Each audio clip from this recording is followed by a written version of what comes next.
एक भक्त थे, उनका नाम था धन्ना जाट। क्या नाम था?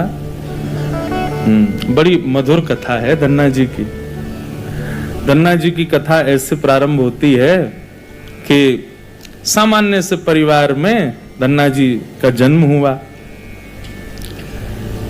देखो, ये हरिप्रिय हैं, इनको हरि प्रिय थे, लेकिन इनकी भक्ति से फिर ऐसी स्थिति हो गई कि ये हरि को प्रिय लगने लगे।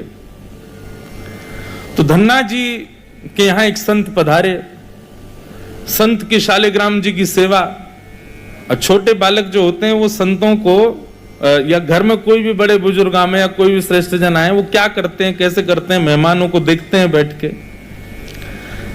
तो महात्मा जी अपने ठाकुर जी की सेवा करते और धन्ना जी जाके उनके पास में बैठ जाते। पहले जल से स्नान, फिर दूध से स्नान, फिर घी से, फिर दही से, फिर शहद से, पंचामृत स्नान करा के बढ़िया इत्र लगा के ठाकुर जी को उर्द पुंड तिलक लगा करके माला तुलसी पधरा के विराजमान कर दिया। धन्ना जी को इतनी अच्छी लगी ये सेवा, रोज बैठ जाते, पूरी रात रोते, अपनी माँ से कहते मैया ये सुबह कब होगी। क्यों? वो सुबह होते ही बाबा के पास जाऊंगा, उनकी सेवा देखूंगा कैसे करते।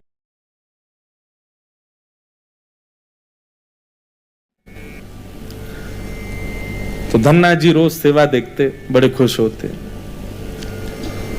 जैसे महात्मा का जाने का समय आया, धन्ना जी बिखर गए। कहां जा रहे हो आप? बोले बेटा अब हो गई हमारी सेवा पूरी, अब हम जा रहे हैं, फिर आएंगे कुछ साल बाद। धन्ना जी बोले तो आप चले जाओ, इनको छोड़ जाओ यहीं पे, ये ठाकुर जी यहीं रहे आए, मैं इनकी सेवा करूंगा। बाबा बोले अरे तुम छोटे बालक हो, तुमसे सेवा बनेगी नहीं बेटा, तुम जिद मत करो। धन्ना जी तो रोने लगे, बोले नहीं मैं सेवा करूंगा, मुझे तो ये चाहिए। जैसे कोई वस्तु के लिए बालक जिद करता है, ऐसे धन्ना जी ठाकुर जी के लिए जिद करने लगे। माता पिता परेशान, महात्मा अलग परेशान, क्या करें। और इतना रोवे कि महाराज पूरा घर अधर कर दिया, मोहल्ले वाले तक इकट्ठे हो गए। क्या हो गया? बोले धन्ना जी के महात्मा जी जा रहे हैं, उनके ठाकुर जी मांग रहा है धन्ना। अब किसी में ये हिम्मत भी नहीं कि महात्मा सिंह कहते दे जाओ। और कोई वस्तु हो तो ये भी कह देते हैं लोग, दे जाओ चलो हम दूसरी दे देंगे। ठाकुर जी की बात है भैया, कोई अपनी सेवा कैसे दे सकता है। धन्ना जी इतने रोए, सिर पटक पटक के रोने लगे, छोटे बालक। महात्मा बोले बड़ी विडंबना, ठाकुर जी रक्षा करो, क्या करें। इतने महात्मा बाहर गए और गोल गोल काले से दिखने वाला एक पत्थर उठा लाए, उसमें बढ़िया घी भी लगा करके और इत्र लगा के सुगंधित कर दिया, उर्द पुंड तिलक लगा दिया ठाकुर जी जैसा। और अपने ठाकुर जी तो नीचे एक छोटे सिंहासन पर विराजमान कर दिए और बड़े सिंहासन पर वो पत्थर लाके रख दिया और बढ़िया सजा के। धन्ना रो रहे थे, उठा के गोद में ला, देख देख देख तेरे ठाकुर जी आगे देख। धन्ना जी जैसी मंदिर में, धन्ना जी की दृष्टि तो उन्हीं के ठाकुर जी पे, जय चाहिए। महात्मा बोले लाला देख, ऊपर सिंहासन पर बड़े ठाकुर जी बैठे और नीचे छोटे ठाकुर जी बैठे। वो बड़े वाले जो हैं वो तो है राजा ठाकुर, और ये छोटे वाले जो नीचे बैठे हैं ना, ये सिपाही ठाकुर। अब बता, मुझे तो राजा ठाकुर ज्यादा बढ़िया लग रहा है, मैं तो उनको ले जाऊंगा, लेकिन फिर याद रहियो जब जब मैं आऊंगा तब तब मेरे ठाकुर जी ऊपर बैठेंगे और तेरे वाले नीचे बैठेंगे, क्योंकि तू सिपाही ठाकुर जी मांग रहा है और मेरे ठाकुर जी तो राजा ठाकुर हैं। अब बालक को उस भाव से समझाया तो धन्ना जाट वो नहीं, मैं तो राजा ठाकुर लूंगा, आप ले जाओ सिपाही को। सिपाही ठाकुर जी के रूप में उनके निज ठाकुर जी थे। बाबा बोले अब ठीक है। घर वालों ने भी प्रणाम किया, जय हो महाराज जी, बड़ी आपने बुद्धि युक्ति लगाई। सबको लगा कि कंटक छूट गया, लेकिन यहां तो अब भक्ति प्रारंभ हुई थी धन्ना जी की। देखो, ठाकुर जी की सेवा के लिए जो व्यवस्था की प्रतीक्षा करते हैं, ठाकुर जी की सेवा के लिए अनुकूल समय की प्रतीक्षा करते हैं, उन लोगों के लिए प्रमाण है ये कथा। बाकी सेवा तो बाद की बात है। ठाकुर जी भी असली नहीं थे धन्ना जी के, सामान्य पत्थर था और धन्ना जी उनकी सेवा करते। रात भर मैया से कहते मैया पूजा की सामग्री मंगाओ ना, मुझे ठाकुर जी की सेवा करनी है। मैया कहती सुबह मंगा दूंगी, सुबह पीछे पड़ जाते, शाम को मंगा दूंगी, शाम को पीछे पड़ जाते, सुबह मंगा दूंगी, रोज टाल देती। एक दिन धन्ना जी अनशन पे बैठ गए, नन्हे से, भोजन नहीं करें, दूध नहीं पीवे, पानी नहीं पीवे। अब तो ये कि रात में सोए भी नहीं, मैया से बस ये कहें पूजा की सामग्री मंगाओ, पूजा की सामग्री मंगाओ। मां ने सहज भाव से कह दिया तेरे ठाकुर जी और तू इनका सेवक, सामग्री मैं क्यों लाऊं, अपने आप कर व्यवस्था। धन्ना जी निकल पड़े।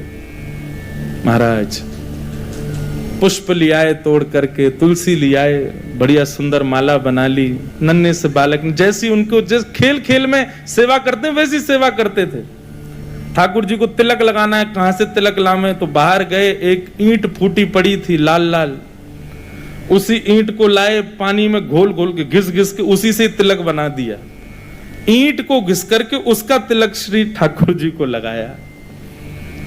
ऐसी सेवा करने लगे, अपने संगी रखें, अपने संगी सुलामें, संगी मतलब खेल खेल की सेवा थी केवल। घर वालों को लगता था कि भैया दुनिया के लोग खिलौने से खेलते हैं, हमारा धन्ना जो है ये पत्थर को ही भगवान समझ के खिलौना इनसे ही खेल रहा है, बड़ा होगा तो बुद्धि आ जाएगी। परंतु किसी को क्या पता था कि भैया ऐसा भक्ति का बीज पिरो दिया है धन्ना जी के हृदय में।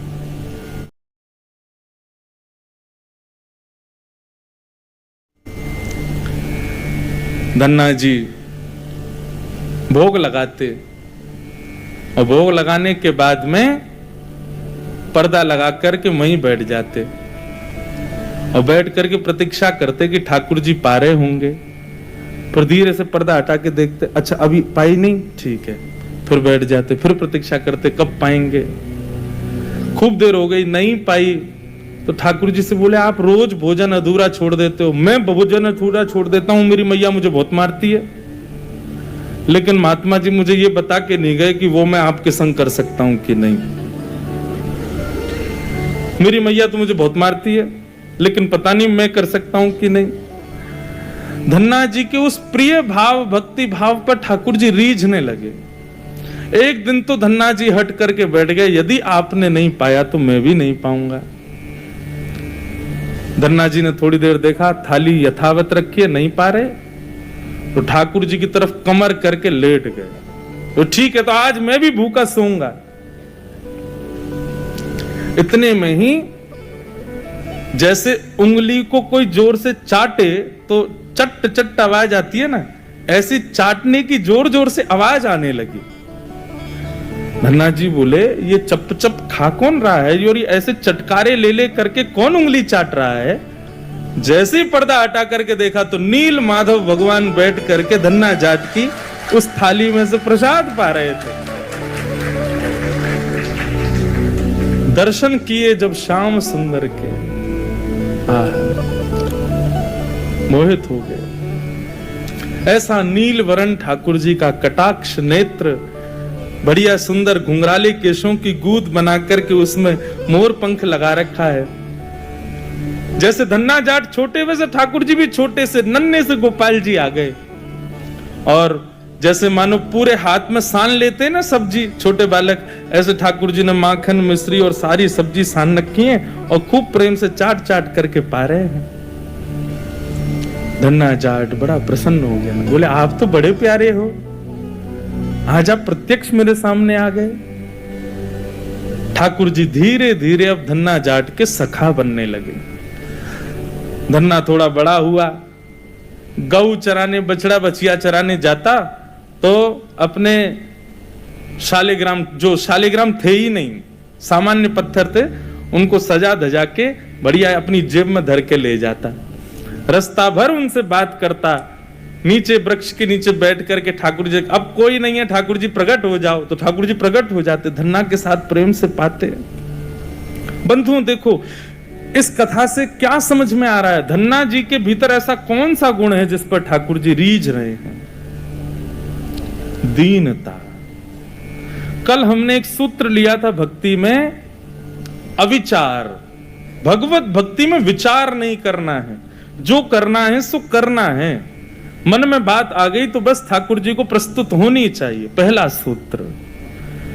भक्ति का दूसरा सूत्र है दीनता।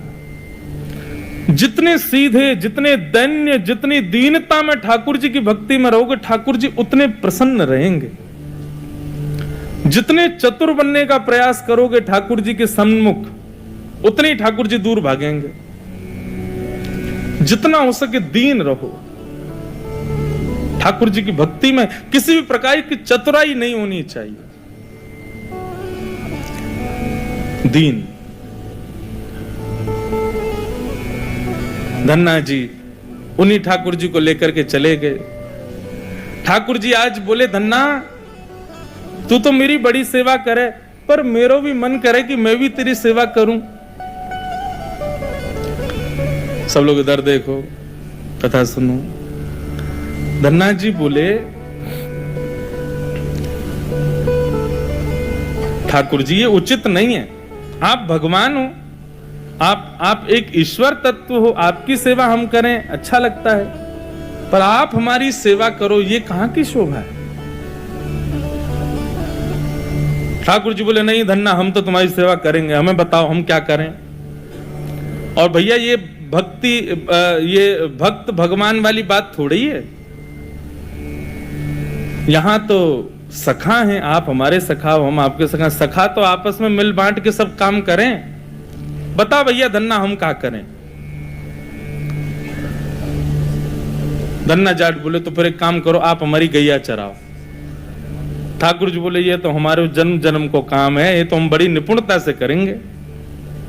और बंधुओं यही होता, धन्ना जाट अपने घर से गैया लेके जाता और वन में जाकर के ठाकुर जी को जैसे ही बाहर पधराता, इतने में वृक्ष के पीछे से ठाकुर जी आ जाते और ठाकुर जी के, धन्ना अब तू जाके आराम कर, हम गैया चरा देंगे। और सारी गैया ठाकुर जी चराते। शाम का समय जब होता तब धन्ना जी जाते और जाके ठाकुर जी को दोबारा अपनी जेब में रख के गैया लेके आ जाते। एक दिन वो महात्मा आ गए जो धन्ना जी को वो पत्थर दे के गए थे। जैसे ही घर पे आए तो धन्ना जी लेटे थे। महात्मा आके बोले, और बताओ भाई धन्ना सब ठीक? अरे गुरुजी आए, गुरुजी जय हो, गुरुजी प्रणाम आपके चरणों में। और बताओ वो कहाँ है तुम्हारे राजा भगवान? बोले, भगवान तो गैया चरावे गए हैं अभी, ये समय तो गैया चराने का है ना, गैया चरावे जामे वो रोज। महात्मा बोले, देखो कुछ भी बोलता है, ये अभी बालक ही है, छोटा ही है अभी। माता पिता ही बोले, कहां बताएं, ऐसी या की सोच है, गैया ने छोड़ आवे, पता ना कहां शाम को ले आवे उन्हें। अरे गुरुजी ये लोग मानते नहीं है मेरी बात। भाई सब लोग विराजमान हो जाओ बस, हाँ बैठ जाओ। क्या बता रहा था मैं? हैं? हाँ गैया चरावे जावे। गुरुजी बोले, तो फिर वो शिला कहाँ है जो हमने तुमको दी थी? बोले, उन्हीं की तो कह रहा हूं गुरुजी, वो गैया चराने गए। गुरुजी बोले, ये तो कुछ भी कह रहा है। नहीं नहीं गुरुजी आप विराजो, मैं आपको एक एक बात बताऊं। और उसने सारी बातें बताई, ठाकुर जी कैसे चटकारे लेके भोजन करते हैं, क्या क्या उससे बातें करते हैं, कैसे उसके संग खेलते हैं, कैसे उसकी पिद्दी पे चढ़ जाते हैं, वो ठाकुर जी की पिद्दी पे चढ़ जाता है। ऐसा मधुर भाव वो प्रस्तुत करे और गुरुजी बैठ के सुनते जाएं। बोले कि इतनी बड़ी बड़ी बातें झूठ में तो नहीं बोल सकता। बोले, गुरुजी मुझे पता है, माता पिता की तरह आप भी मुझ पे भरोसा नहीं कर रहे हो, आपको नहीं विश्वास, चलो मैं दिखाऊं आपको। अभी मेरे ठाकुर जी गैया चरा रहे हैं। गुरुजी को लेकर के वन में गया तो वन में गैयाएं चर रही थी। बोले, कहां है तेरे ठाकुर जी? अरे देखो वो दोहरी गैया के पीछे पीछे हाँक रहे हैं, वाकू पीछे पीछे चल रहे हैं वाक्य, देखो ठाकुर जी दिख तो रहे। गुरुजी बोले, हमको नहीं दिख रहे। धन्ना जी दौड़ के ठाकुर जी के पास गए। बोले, मेरे गुरुजी आए हैं, उनको दिख जाओ। भगवान बोले, उनको नहीं दिखेंगे हम बस तुमको ही दिखेंगे, तुम्हारे सखा तुमको दिखेंगे, सबको थोड़ी दिखेंगे। अरे भैया ऐसा मत करो। क्यों? बोले, आपको और मोको एक दूसरे से मिलवावे वाले तो गुरुजी हैं। गुरुजी यदि मुझको नहीं देके जाते आपको, तो आप मुझे कैसे मिलते? मेरे गुरुदेव हैं, इन्होंने ही तो मुझको दिया था आपको। ठाकुर जी रीझ गए, पुनः पुनः धन्ना को हृदय से लगाए। इसकी भक्ति, ऐसा भाव। इतने में ही नील माधव नीलमणि ठाकुर जी प्रकट हो गए। और जैसे ही प्रकट हुए, दूर खड़े गुरुदेव के एक एक रोम बिलखने लगा, रोने लगे और धन्ना के चरणों में प्रणाम किया। बोले हम सच्चे शालिग्राम से प्रकट नहीं कर पाए, तूने सामान्य पत्थर से प्रकट कर दिया ठाकुर जी को। हम अष्टयाम सेवा से प्रकट नहीं कर पाए और तूने सामान्य पत्थर घिस घिस के तिलक लगा के प्रकट कर दिया ठाकुर जी को। हम 56 भोग पधरा करके ठाकुर जी को प्रकट नहीं कर पाए, तू बेसर की रोटी खवा के ठाकुर जी को चटकारे दिलवाता है। हम यहां ठाकुर जी से प्रार्थना करते हैं, कभी त्रिभंग लली से सीधे लली भी बन जाओ, नेक पूरे दिन यूं ही खड़े रहो, दर्द है जाते हो, हाथ में नेक हाथ सीधे कर लो। तू ठाकुर जी से गैया चरवा रहा है अपनी। धन्य है धन्ना तेरी भक्ति को। बंधुओं, ठाकुर जी को ऐसे प्रिय भाव अच्छे लगते हैं। आप नियम कितने करते हो, आप साधना कितनी करते हो, आप जप कितने करते हो, आप व्रत कितने करते हो, ये विशेष बात नहीं है, पर 10 मिनट भी ठाकुर जी के सन्मुख बैठते हो, किस भाव से बैठते हो, वो भाव प्रिय है। ठाकुर जी भाव का सेवन करते हैं। इतनी कथाएं सुनने के बाद भी, वृंदावन जाने के बाद भी, ऐसे संकीर्तन करने के बाद भी, तिलक लगाने के बाद भी यदि भाव प्रकट नहीं हुए तो कैसी भक्ति हमारी। समय व्यर्थ मत करो फिर भक्ति के पथ पर आके। अनुभूति हो, ठाकुर जी के ऐसे भाव प्रकट हो, तब हमारी भक्ति श्रेष्ठ है, तब हमारा तिलक लगाना श्रेष्ठ, हमारा एकादशी व्रत रखना श्रेष्ठ, हमारा गुरु मंत्र का जाप करना श्रेष्ठ। केवल नियम तक सीमित मत रहिए कि बस हमको नियम पूर्ण करना है, अपना हो गया काम, बस माला जपी छोड़े चल दिए काम को। नहीं, एक बात कहें, भक्ति में थोड़े हठीले बनो, ठाकुर जी से थोड़े थोड़े हट करो। नाथ, इतनी आयु होती जा रही है, हम बड़े होते जा रहे हैं, कब मिलोगे आप? बस 24 घंटे यूं ही बैठे रहोगे? हमको इससे सुख नहीं है। हमारे लिए तो आपको कुछ लीला तो करनी पड़ेगी, कभी कभी करो हट। सब भक्तों ने हट किया। आजकल लोग भक्त हट ही कहां करते हैं ठाकुर जी से। हाँ, हट करते हैं, किस बात का हट कर रहे हैं? काय को व्रत कर रहे हैं, हाथ में कपूर लेके बैठे हैं, हमारे पति के काम नहीं चल रहे, उसका हट कर रहे हैं। बच्चे हमारी सुनते नहीं, उसका हट कर रहे हैं। घर में विपत्तियां आ गई, इसका हट कर रहे हैं।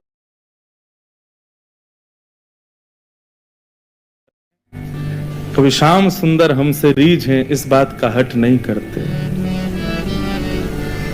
बहुत प्रिय भाव है। श्याम सुंदर सदा हमको प्यारे रहे, हम उन्हीं के रहे, वो हमारे।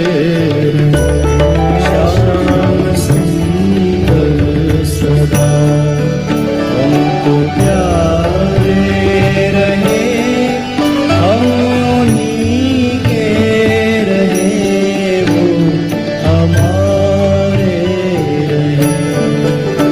श्याम सुंदर सदा हमको प्यारे रहे, हम उन्हीं के रहे, वो हमारे रहे।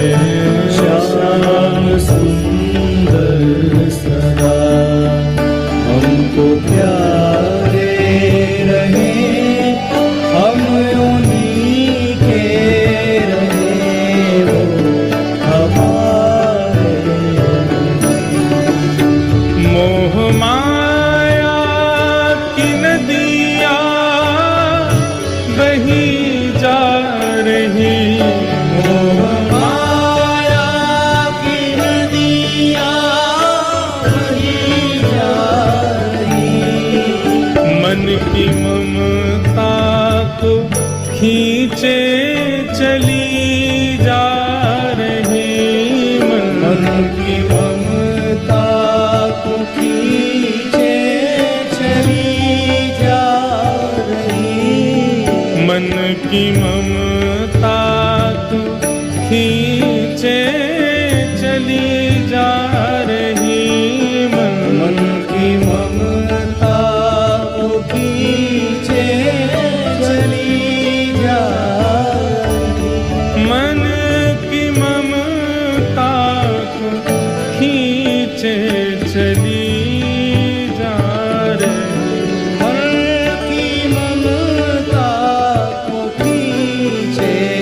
चली